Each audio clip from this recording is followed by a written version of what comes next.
Chapter 50. The Final Word. It is appointed unto man once to die, but after death comes judgment. Are you set for eternity? Welcome to a new level of life. I have no doubt in my heart that this book has affected you positively, because I have been affected positively by the truths shared in this book. Taking time out to write this book has been a great refreshing time for me. The book is not over yet. How will your death be announced? One thing that is common to all is that we are all born and will all die one day, except you are alive in Christ at rapture. When you die, how will your death be announced? What you do with the information you have gotten from this book will determine how your death will be announced. Which of these two will it be? With deep sorrow of heart, we regret to announce the sudden passing away of, or the passing away of, whose sudden demise took place on, he or she is survived by. This kind of announcement shows a death that leaves pain and sorrow for those left behind. Crying, wailing, and anguish always characterize the burial of this kind, because the dead most likely left nothing substantial behind. Or, with gratitude to God for a life well spent, we announce the passing away into glory of our his or her gentle soul rest in perfect peace. He or she is survived by. This kind of announcement shows a death that leaves something. In this kind of burial, people don't cry, wail, or show anguish. They only sob, not because the dead is not missed, but it was a life well spent with great inheritance left behind for others to enjoy.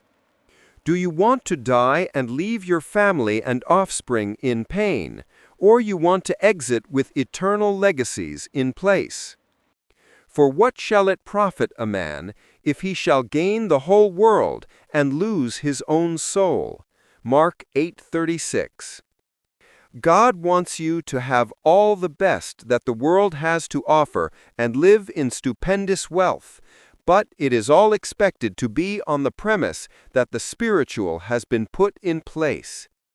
To gain the whole world and lose your soul is to lose everything. You came into this world with nothing, and definitely you are going back with nothing. When you die, all your life's journey will only be characterized with a dash, i.e., Mr. Individual Somebody, 1950 to 2050. The day you were born will be stated. The day you die will be stated. But every other thing equals dash.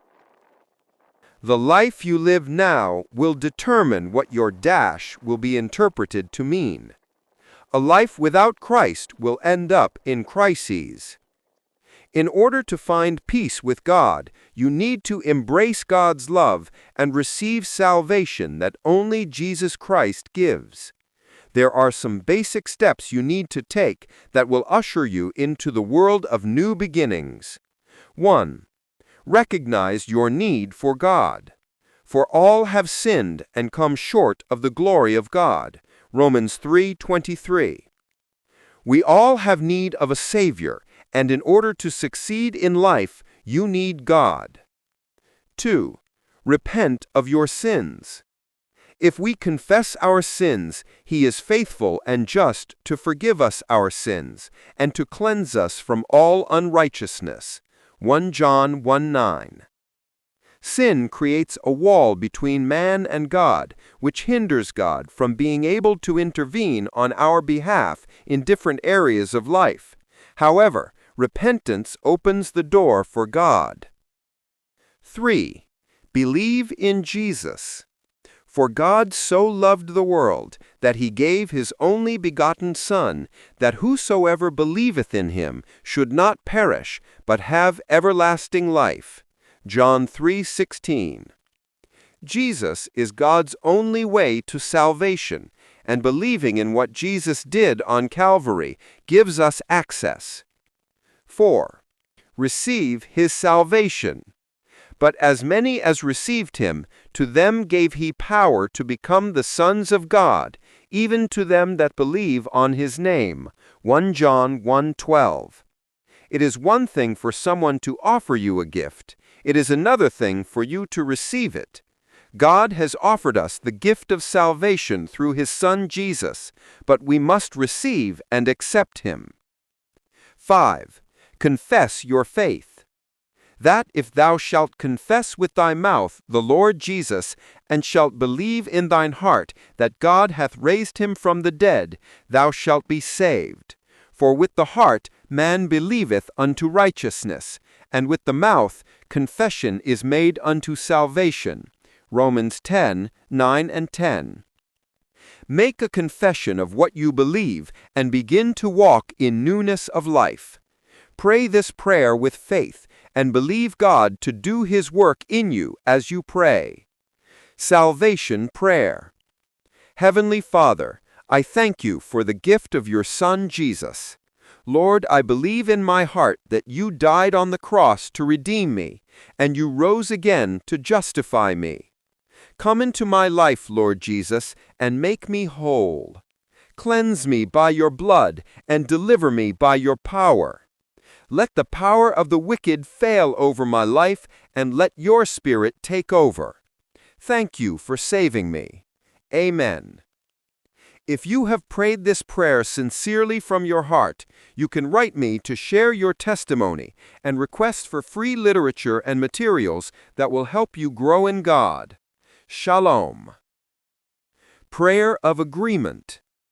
I would like to stand in agreement with you concerning any area of your life where you need God's intervention. Feel free to let me know areas where you need prayers, and I will be glad to pray along with you. Shalom. I want to hear from you. If this book has affected you positively in any way, feel free to get in touch and share your feelings and testimonies. Any question you have will also be duly handled. You are special to me, and hearing from you will be a thing of joy. Shalom.